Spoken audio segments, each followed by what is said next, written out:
আমাদের জীবনে তাড়না, দুঃখ, কষ্ট আছে, তাহলে আমরা সেই বাক্য থেকে যে আনন্দ করতে পারছি। আমরা যাকব খুলি 1 অধ্যায় 2 থেকে 8 পদ পড়ি। যাকব পুস্তক খুলি, আমরা যাকব 1 অধ্যায় 2 থেকে আমরা 8 এখন তাহা সর্বত্রভাবে আনন্দের বিষয় জ্ঞান করিও, জানিও তোমাদের বিশ্বাসের পরীক্ষা সিদ্ধতা ধৈর্য সাধন করে, আর সেই ধৈর্য সিদ্ধ কার্য বিশিষ্ট হোক, যেন তোমরা সিদ্ধ ও সম্পূর্ণ হও, কোনো বিষয়ে তোমাদের অভাব না থাকে। যদি তোমাদের কাহারও জ্ঞানের অভাব হয়, তবে সে ঈশ্বরের কাছে যাচা করুক, তিনি সকলকে অকাতরে দিয়া থাকেন, তিরস্কার করেন না, তাহাকে দত্ত হইবে। কিন্তু সে বিশ্বাসপূর্বক যাচা করুক, কিন্তু সন্দেহ না করুক, কেননা যে সন্দেহ করে সে বায়ুতাড়িত বিলরিত সমুদ্র তরঙ্গের তুল্য। সেই ব্যক্তি যে প্রভুর নিকটে কিছু পাইবে এমন বোধ না করুক, সে দ্বিমনা লোক, আপনার সকল পথে অস্থির। আমেন। হালেলুয়া। ধন্যবাদ যে সুন্দর পড়ে দেওয়ার জন্য। আমরা কি 2 পদে কি বলছে? হে আমার ভাতৃগণ,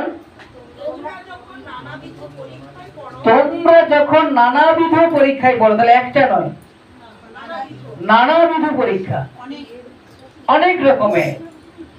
তুমি ভালো করে জেনে রাখো যে যিশুকে জানলে তার পরীক্ষা দিতে হয়, এবং নানাভাবে নানাবিধ ভাবে, মানে এক প্রকারে বা একটা কোনো বিষয় নিয়ে তোমার পরীক্ষা চলবে বা সকলের একই রকমের কষ্ট বা একই রকমের সমস্যা, তা কিন্তু নয় প্রিয় ভাই বোন। নানাবিধ পরীক্ষায় যখন পড়ো, আর যখন পরীক্ষায় পড়ো তখন কি বলছে?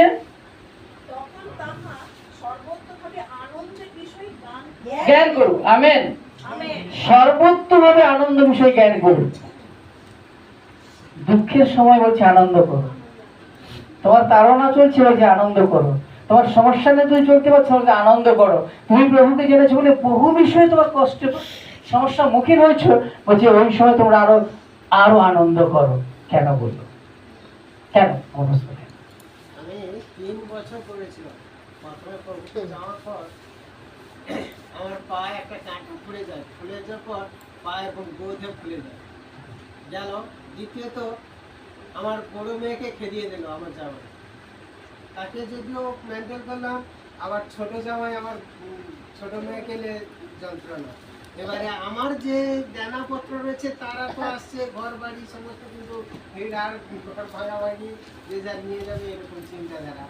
এদিকে আমার ঘরে চরকা পড়ে গেল। তাই বলছে তুই যদি ঈশ্বরকে ডাকি তোর ঘরের পাশে কি করে এত হয়। প্রভুকে ধন্যবাদ দিই, তখনও কিন্তু আমি স্থির ছিলাম। 3 বছরের পর